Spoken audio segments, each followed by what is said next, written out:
1849년에 사형 선고를 받은 28살의 도스토옙스키가 형장에 섰습니다. 당시 사회주의 사상을 가진 페트라셉스키라는 사람이 주도한 이 사회주의 독서 모임의 활동을 하다가 이 왕정체제 밑에 반체제 혐의로 검거되어서 이제 사형장에 섰습니다. 형이 집행되면서 그날은 마이너스 50도의 추운 날씨였습니다. 이제 도스토옙스키는 2명의 다른 사형수와 함께 사형대에 묶였습니다. 두 눈을 가리웠습니다. 그리고 사형수들에게 최후의 5분이라는 시간이 주어졌습니다. 이 5분 동안에 도스토옙스키는 뭘 느꼈을까? 그가 나중에 장편 소설을 백치라는 소설을 쓰면서 그 내용 중에 한 갈피에 이런 내용이 있어요. 이 세상에서 숨 쉴 수 있는 시간이 5분뿐이다. 그 2분은 동지와 작별하는 데 쓰고 2분은 삶을 되돌아보는 데 쓰고 1분은 이 세상을 둘러보는 데 쓰고 싶다. 아마 그때 심정이 그랬을 것 같아요. 5분의 시간이 금방 흘러가 버렸어요. 이제 병사들은 명령을 기다리고 있어요. 사격, 조준, 발사. 그러면 이제 생명이 끝나는 겁니다. 이제는 죽은 순간입니다. 그때 저 멀리서 한 병사가 말을 타고 오면서 흰 수건을 흔듭니다. 니콜라이 1세 황제가 보낸 특별 사면장을 가지고 한 병사가 말을 타고 달려오고 있었습니다. 기적이 일어났습니다. 사면을 받아서 형이 감형이 되어서 시베리아 강제노동 4년을 하고 그가 풀려났어요.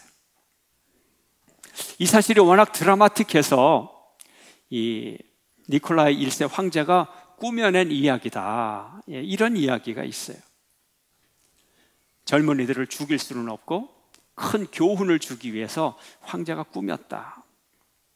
역사와 인생에 가정이란 건 없지만 만약에 가정하여서 황제의 사면장이 어떤 이유든지 간에 조금이라도 늦게 도착했으면 도스토옙스키는 이 세상 사람이 아니죠.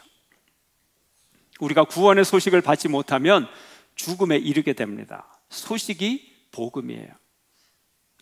제가 서울의 안동교회에서 심호할 때 이 총리실에서 근무하던 친구가 있었습니다. 안동교회와 총리실은 직선거리로 1km도 되지 않아요. 걸어가서 점심 한 끼 정도는 언제든지 먹을 수 있는 그런 거리입니다. 우리 밥 한번 먹자. 그렇게 약속을 하고는 마음속으로 야, 이런 좋은 기회가 어딨나. 저 친구에게 꼭 전도를 해야 되겠다. 이렇게 가까이 있는데 그런데 글쎄요, 1년이 지나가 버렸어요. 저에게 소식이 전해진 건 그 친구의 부고장이 전해졌어요. 40대 후반에 누가 이 세상을 그렇게 빨리 갈 줄 알았어요. 복음의 소식은 일찍 도달해야 됩니다. 배달사고를 낸 거예요, 제가. 복음은 생명이 달린 일이에요. 성경은 예수님께서 우리에게 전하라고 주신 편지입니다. 우리 혼자만 읽고 자기 주머니에 넣고 자기 혼자 가지고 있으면 안 되는 거예요. 전해야 돼요. 우리가 성경을 읽고 우리가 구원을 받은 것처럼 우리가 이 복음의 편지를 전해야 그것을 들은 사람이 또 구원을 얻을 수가 있고 그 영혼이 살아나고 삶이 살아나게 되는 거예요. 성경은 이 세상의 모든 사람이 전해 들어야 할, 꼭 알아야 되고 꼭 믿어야 할 복음인 것입니다. 역사 속에서 성경이 우리에게 전달되면서 오랜 시간 동안 배달사고가 일어난 적이 많습니다.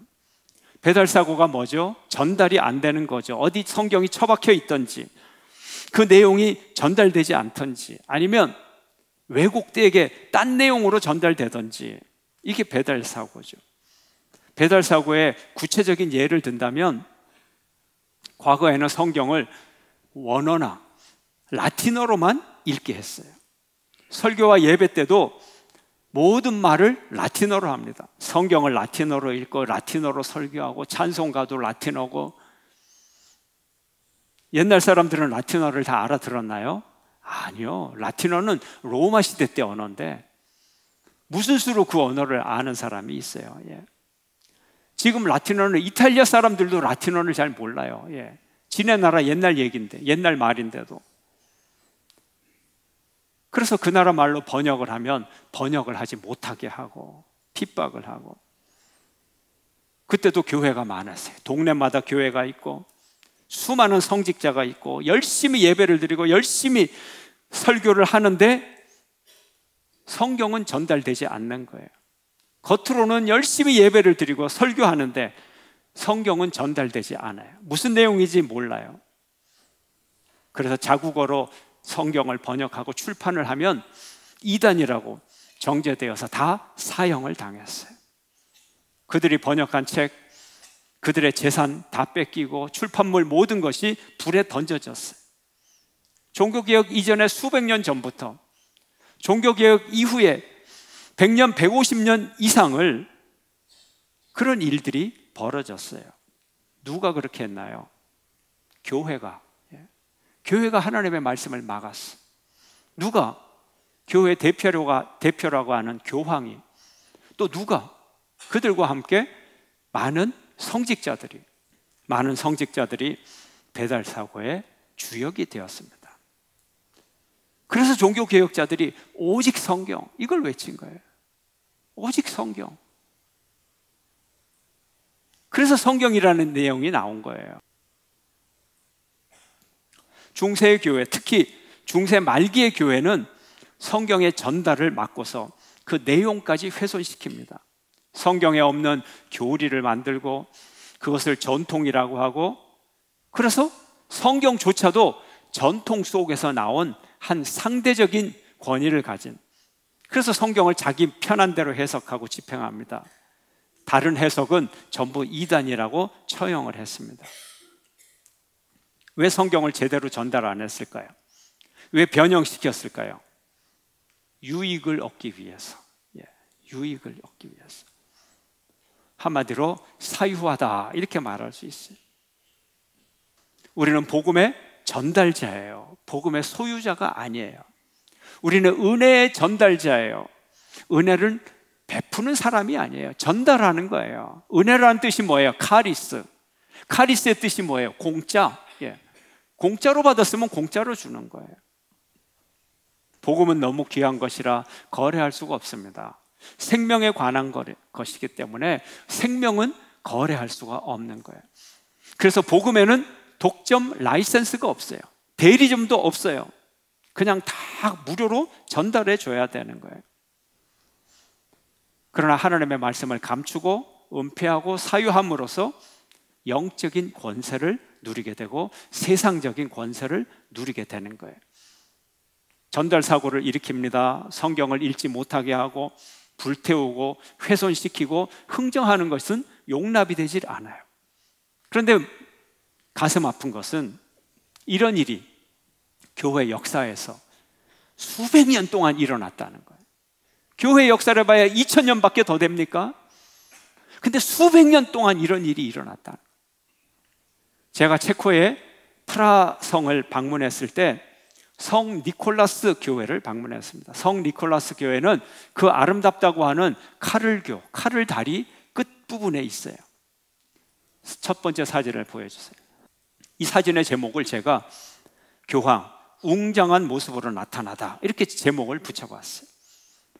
이 성당은 종교개혁이 일어나고 잠시 개신교 예배당이었습니다.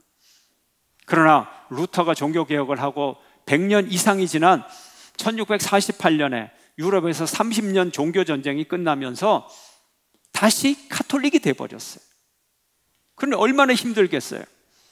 교황이 개신교들한테 빼앗은 이 교회를 화려하게 장식을 합니다. 그러면서 자신의 권위를 사람들에게 압도적으로 나타내는 거예요. 그래서 굉장히 화려하게 만들었어요. 내용을 모르는 사람들은 이런 데 들어가면 카메라부터 그냥 와 그 정도로 다 그렇게 하는 데는 이유가 있는 거죠. 이유가 있어요. 역사적 사실이 드러나요. 두 번째 그림을 보면 제가 이 제목을 가운데 부분을 확대해 보면 이렇게 돼요. 제목을 교황 예수님 머리 위에서 놀다. 그림을 잘 보세요. 제가 일부러 아래에 있는 예수님의 십자가에다가 둥근 표시를 했어요. 크기가, 원의 크기를 한번 보시고, 위에 있는 금으로 된 상이 교황상입니다.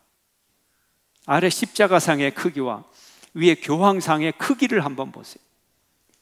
예술품이라고 하는 것은 상징성이 있는 거거든요. 훨씬 교황이 크게 만들어놨어요. 그것도 웅장하게 금칠로 만들어서 말이죠. 호화찬란하게 만들었어요. 그리고 위치가 어디 있습니까? 예수님 발 밑에, 예수님 머리 위에, 자기를 예수님 머리 위에다가 갖다 놨어요. 더 웅장하게. 예수님이 아마 숨이 막혀서 곧 죽을 것 같아요. 발에 밟혀서. 예수님은 벌거벗고 고난당하고 그리고 죽어가고 계시는데, 예수님의 제자라고 하는 교황은 금은 부하로 치장하고 부와 권력을 누리고 있어요. 오늘날의 교황이 아니에요. 그 당시는 유럽에 있는 사람들의 생명을 죽일 수 있는 그런 권력을 갖고 있었어요. 다음 그림을 보면 바로 옆에 있는 또 다른 상입니다. 교황이 누군가를 죽이고 있어요. 제목을 교황 죄악을 저지르다라고 붙여봤어요. 교황이 개신교인들을 이단이라고 정죄하면서 사탄처럼 여기는 모습이에요. 원래 이런 그림은 어떤 그림이에요? 성자들이 창을 들고 누구를 죽여요? 사탄을 죽이는 거예요. 발 밑에 사탄이 있어야 되는 거예요. 근데 여긴 사람이 있어요. 사람이 누구? 이단이라는 거예요. 그 이단이 누구? 개신교인이라는 거예요. 그래서 이 발 밑에 있는 그림을 확대를 해보면요, 네 번째 확대한 그림을 보면 제목이 교황 개신교인을 처형하다. 제가 이렇게 붙여봤어요. 교황이 누군가를 죽이고 있습니다. 이단을 처형하는 거죠. 사탄을 죽여야 되는데, 죽음을 죽여야 되는데 개신교인을 죽이고 있습니다. 그 이유가 뭐예요? 다음 그림. 제목이 교황 말씀을 짓밟다. 제가 동그라미를 해놨어요. 잘 보라고. 뭘 짓밟고 있는 거죠? 말씀을 짓밟고 있어요. 아까 큰 사진에 보면 뭐예요? 교황이 예수님의 머리 위에 군림했고, 그러면 어떤 일이 일어납니까? 제가 그 답을 말하기 전에 여러분에게 다른 질문을 던질게요. 여러분의 집에 문제아가 있다면 그 문제아의 특징이 뭡니까? 문제아의 특징의 첫 번째는 부모 머리 위에서 놀아요. 말 안 들어요. 두 번째 특징, 부모 말 안 들어요. 세 번째, 부모가 한마디 하면 자기 멋대로 해석을 해요. 엄마가 그랬으니까 내가 이랬지. 이렇게 행동을 합니다.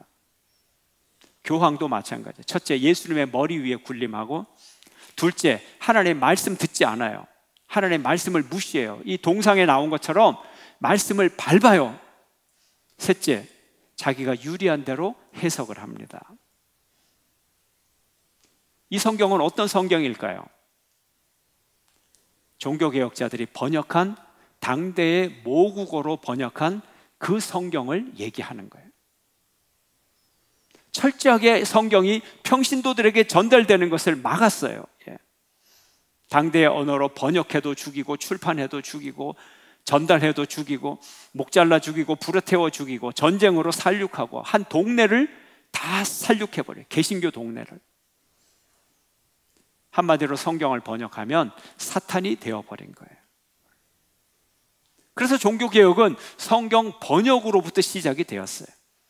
영국의 위클리프, 체코의 얀 후스, 독일의 마틴 루터가 다 대표적인 인물로 자기 나라 언어로 성경을 번역하고 이 성경을 백성들에게 전달하려고 했어요. 체코에서 라틴어를 이해하지 못하는 당시 민중들에게 체코어로 성경을 번역한 얀 후스는 화형을 당했어요. 그리고 그를 따르던 개혁파 지도자들이 있었는데, 이들은 보통 지도자들이 아니라 다 영주급, 조그만한 나라의 왕급입니다. 이 영주급 27명을 처형을 했어요. 그 처형 장소가 프라하 광장에 십자가로 표시가 되어 있어요. 그리고 이 27명의 목을 베어서 세계에서 가장 아름다운 다리라고 하는 프라하 다리가 있잖아요. 까를교. 가장 아름다운 다리라고 하는 그 까를교에 이 21명의 해골을 10년 동안이나 걸어놨어요. 개신교 믿으면 이렇게 다 죽여버리겠다 이거죠. 그러므로 세계 최고의 관광지 프라하 까를교가 단순히 사진을 찍고 낭만을 즐기는 낭만의 장소가 아니라 역사상 가장 참혹한 다리였다는 거죠. 성경 번역 후에 체코의 종교개혁이 일어나고 박해가 일어나고 사람들이 박해를 떠나서 전 세계로 흩어지게 되는데 이 사람들의 이름이 모라비안. 모라비안 아시죠, 여러분? 이름은 많이 들어보셨을 거예요. 감리교의 창시자가 웨슬레가 어떻게 회심했죠? 풍랑이 이는 바다를 배를 타고 가는데 모라비안인들은 찬양을 부르고 전혀 무서워하지 않더라는 거예요. 그래서 웨슬레가 회심하고 능력 있는 사역을 감당해서 영국의 종교개혁이 일어나게 됐잖아요. 그 모티브를 제공한 모라비안, 신앙 좋은 모라비안들이 바로 이런 사람들이었어요. 세계 선교의 주역이 되었습니다. 이들은 성경 때문에 오랜 시간 고통을 당했어요. 한국에서 복음이 전해지는 과정도 마찬가지였습니다. 성경을 번역하여 한국에 전달하러 온 토마스 선교사가 대동강변에서 순교를 당하고 평양에 부흥이 일어나고 한국교회에 부흥이 일어나고, 그래서 한국은 선교의 나라로 하나님께 쓰임을 받고 있습니다. 우리가 가진 성경이 얼마나 귀한지 아십니까? 이 성경의 내용이 귀하죠. 그렇지만 이 성경이 종이로 써져서 이 종이로 인쇄되었다는 것 자체가 너무 귀한 거예요. 책 자체가 귀한 거예요. 이것이 우리에게 오기까지, 이것이 우리에게 못 오게 불에 태워지고, 전달하는 사람은 목이 잘려 죽고 불에 태워 죽고, 그 가족은 다 죽고 재산을 몰수당하고, 이 책 때문에, 이 종이도 귀한 거예요. 종이도, 내용은 물론이고. 원래 복음이 예수님의 피로 쓰여졌어요. 구약은 창세기로부터 십자가 예수님의 예표로 가득 차 있고, 신약의 사건은 예수님의 십자가 사건의 성취와 영향력을 말하고 있습니다. 베드로와 바울과 수많은 순교자들의 피로 성경이 쓰여졌어요. 그들이 옮겨 적으면서 피로 옮겨 적었어요. 번역하면서 피로 번역을 했어요. 예수님의 피를 순교자의 피로 전달했습니다. 우리 믿음의 선배들은 성경을 전달하려고 고난을 당하고 희생하고 피를 흘렸습니다. 번역의 과정도 피로 쓴 번역의 책이에요. 위클리프 후스의 피가 뿌려졌어요. 더 많은 개혁자들의 피도 뿌려졌어요. 성경은 핏덩어리예요. 성경을 잡으면 손에 그냥 피가 묻는 거예요. 성경을 잡으면 피가 흐르고 꾹 짜면 핏물이 끊임없이 떨어지는 거예요. 그렇게 이게 주어진 거예요. 카톨릭에서 모국어로 성경을 번역하게 된 것은 1990년대 초 제2바티칸 공회가 끝나고 나서 그렇게 됐어요. 이제 50년 조금 지났어요. 그것도 한국 개신교에서 도와줬어요. 다 도와줬어요. 우리가 성경을 정말 귀하게 여기고 소중하게 읽어야 됩니다. 이거 전해주려고, 이 복된 소식 전해주려고 신앙의 선배들이 얼마나 애를 태우고 목숨까지 바치고 자기 피를 흘리고 불에 타 죽고, 불에 타 죽으면서도 기쁘게 타 죽었어요. 어느 하나도 비굴하게 죽은 사람이 없어요. 성경을 읽고 알고 묵상하고 느끼고, 그리고 결단하고 행동하고 경험하고 말씀을 이루는 삶을 살아가는 여러분 되시기를 축원합니다. 오늘 우리가 맥주 감사절을 지나면서 성찬식을 하는데요, 오늘 우리가 참여하는 이 성찬식에서 예수님의 떡과 잔에 참여하는 이것도 저절로 된 일이 아니에요. 성경이 그냥 우리에게 온 것이 아니고 이 성찬식도 저절로 우리에게 온 게 아니에요. 오늘 성찬식에서 여러분들이 여러분에게 포도주를 드립니다. 성찬식 포도주는 예수님의 피를 상징해요. 예수님도 그랬고 예수님의 제자들도 그랬고 떡과 포도주를 함께 나누었어요. 그런데 오늘날에도 가톨릭은 평신도들에게 떡만 줍니다. 이게 뭐예요? 배달사고죠. 배달사고. 특권을 누리고 뭐를 하는 거죠. 종교개혁자들이 평신도들에게 이 예수님의 피를 전달하기 위해서 자기들의 피를 흘렸어요. 그냥 이 잔 하나를 내가 받아서 마셔도 좋고 안 마셔도 좋은 게 아니라 예수님의 살과 피를 우리가 정말 기념하게 하기 위해서 성경 말씀대로 우리가 예식을 진행하고 그대로 살아가기 위해서 어떻게 하면 성도들에게 성경 말씀 그리고 예수님의 피를 전달을 할까? 이거 하려고 수백 년 동안 종교개혁자들이 피를 흘렸어요. 시시한 게 아니에요.